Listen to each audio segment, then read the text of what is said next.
성경의 숲을 걷다 오늘은 에스더 1장입니다. 오늘부터 보게 될 에스더서의 역사적 배경은 페르시아의 아하스웨로의 왕이 통치하던 시대인데요. 이 시기는 2차 포로기환한 에스라와 3차 포로기환한 느헤미야 시대 이전에 있었던 이야기입니다. 우리가 이미 공부했던 에스라서를 보면 에스라 1장에서 6장까지의 내용은 스룹바벨의 인도하에 1차 포로기환했던 백성들이 성전을 건축하기로 시작했다가 방해자들 때문에 약 20년 동안 중단되었고 다시 건축을 시작해서 완공하고 봉헌식까지 올리는 내용을 다루고 있고요. 에스라 7장부터는 에스라가 이끄는 2차 포로기환이 이루어지는 내용입니다. 그러니까 에스라 6장과 7장의 시간적 간격은 무려 57년인데요. 이 시기 페르시아에서 있었던 이야기가 바로 에스더서의 내용인 것입니다. 여러 가지 위협 속에서 결국 에스더가 왕후가 되어 하만을 멸하고 제정된 절기가 불임절이지 않습니까? 이 첫 불임절이 제정된 후 약 15년 뒤에 아닥사스 왕의 허락으로 에스라의 2차 기환이 이루어졌던 것입니다. 당시 페르시아 제국의 위세가 근동은 물론 인도에서 북아프리카인 에티오피아까지 떨치고 있었습니다. 페르시아 제국의 창시자인 고레스는 바벨론을 멸망시키고 그 위에 자신의 제국을 세웠으며 이후 캄비세스는 이집트를 정복했고 다리우스 1세, 성경에서는 다리오 왕이라고 하는데요. 그는 인도를 정복하여 제국에 기속을 시켰습니다. 그러므로 크세르크세스라고 더 알려진 아하스웨로의 왕이 물려받은 제국의 영토는 참으로 대단한 규모였을 거예요. 그런 그가 자신이 왕으로 즉위한 지 3년이 되던 해 대대적인 잔치를 베풀어서 자신의 번영을 온 천하에 알리고자 했습니다. 3절과 4절입니다. 왕에 있은 지 제3년에 그의 모든 지방간과 신하들을 위하여 잔치를 베푸니 바사와 베데의 장수와 각 지방의 귀족과 지방관들이 다 왕 앞에 있는지라. 왕이 여러 날 곧 180일 동안에 그의 영화로운 나라의 부함과 위엄과 혁적함을 나타내니라. 180일이라고 하면 6개월 정도의 시간인데요.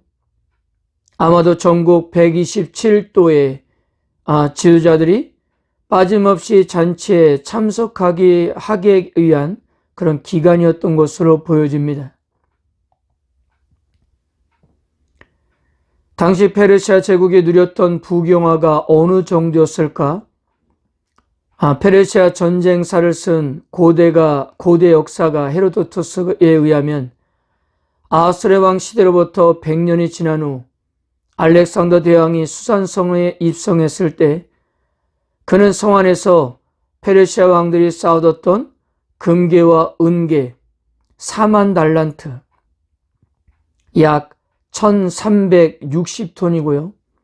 금전 9천 달란트, 약 300톤을 이렇게 찾았다고 하고요. 아하스웨로 왕도 그리스 원정을 나섰다가 실패하여 진을 버리고 돌아온 적이 있었는데요. 그리스 근대가 그 진에 있었던 아하스웨로의 그 장막을 보고 깜짝 놀랐다고 합니다. 금과 은으로 만들어진 의자를 버리고 갔기 때문이었어요.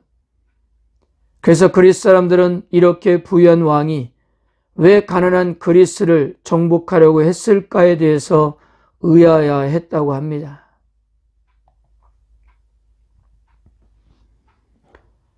아하스웨로 왕이 즉위한 지 3년 만에 왜 이런 엄청난 규모의 잔치를 벌였는지에 대해서 성경에서는 기록하고 있지 않지만요. 대부분의 역사가들은 이 잔치가 그리스 침공 직전에 일어났다는 사실에 주목합니다.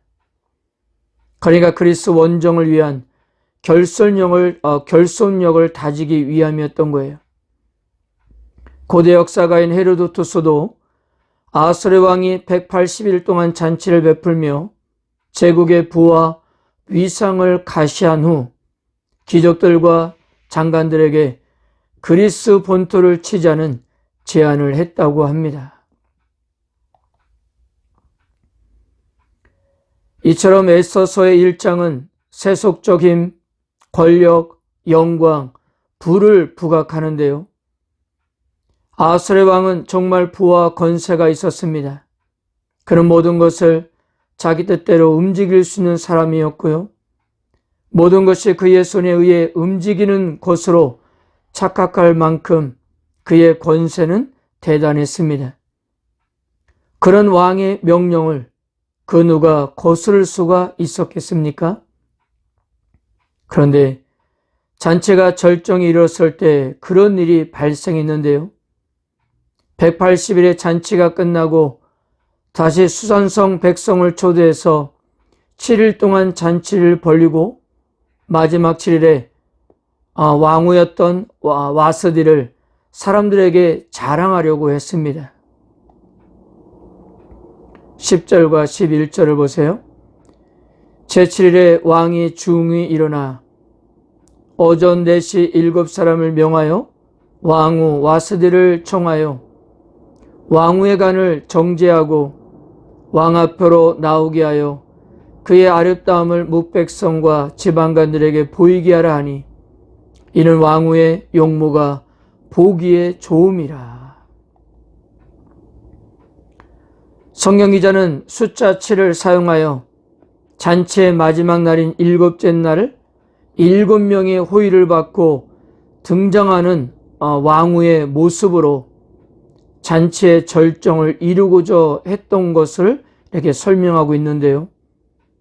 왕이 와스디를 데려오라고 한 것은 그녀의 아름다움을 모든 사람에게 자랑하기 위함이었고요. 와스디는 아수르 왕의 권력과 영광의 트로피였기 때문입니다. 자신의 최고의 자랑을 여러 사람들에게 보임으로 인해 그들의 충성을 유도해 내려는 의도였던 것인데요. 문제는 그녀가 거절을 했다는 것입니다.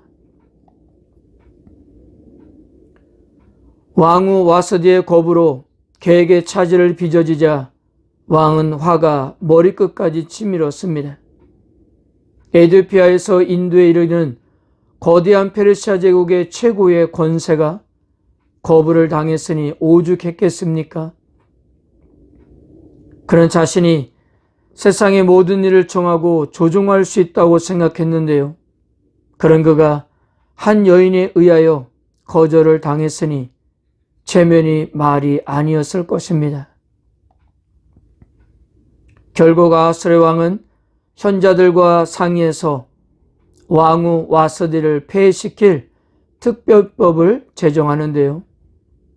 백성들이 아내들이 이것을 따라 남편을 무시할 것을 우려한다는 표면적인 이유를 들고 있지만 왕과 자신들이 보기에 좋은 대로 그저 결정했던 것입니다. 자, 이렇게 해서 에스더서 1장에서 왕후였던 와스디는 이렇게 사라지게 됩니다.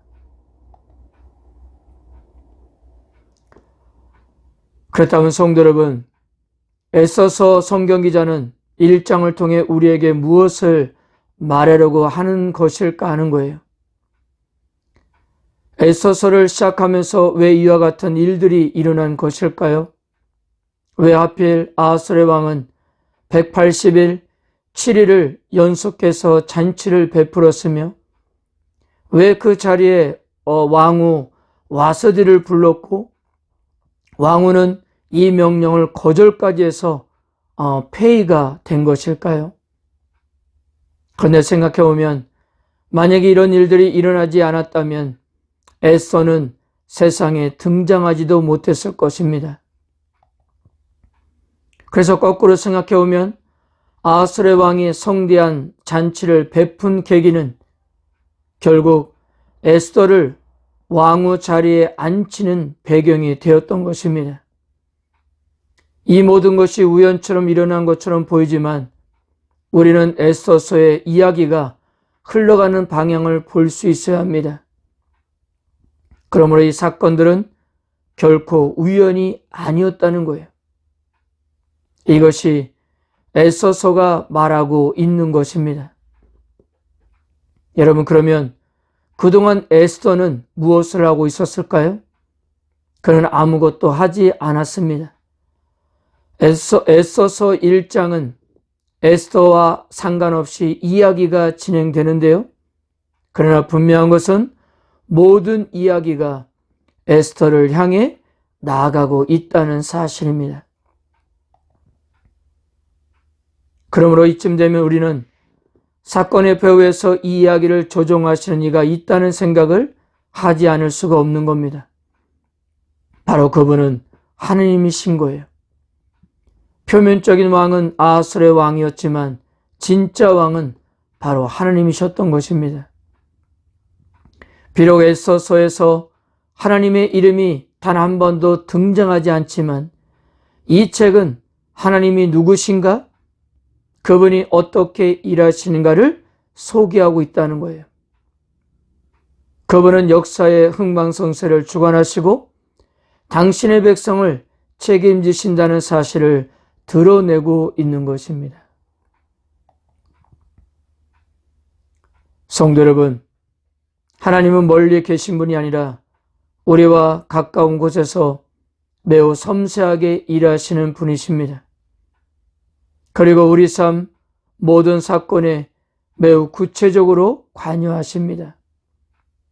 비록 그것이 우연처럼 보여도 하나님의 돌보심이고 인도하심입니다. 언제나 하나님은 우리에게 성실하다는 사실을 믿으시고 오늘도 우리 삶 속에 임재하신 하나님을 깊이 경험하는 하루가 되시기를 바랍니다. 아멘.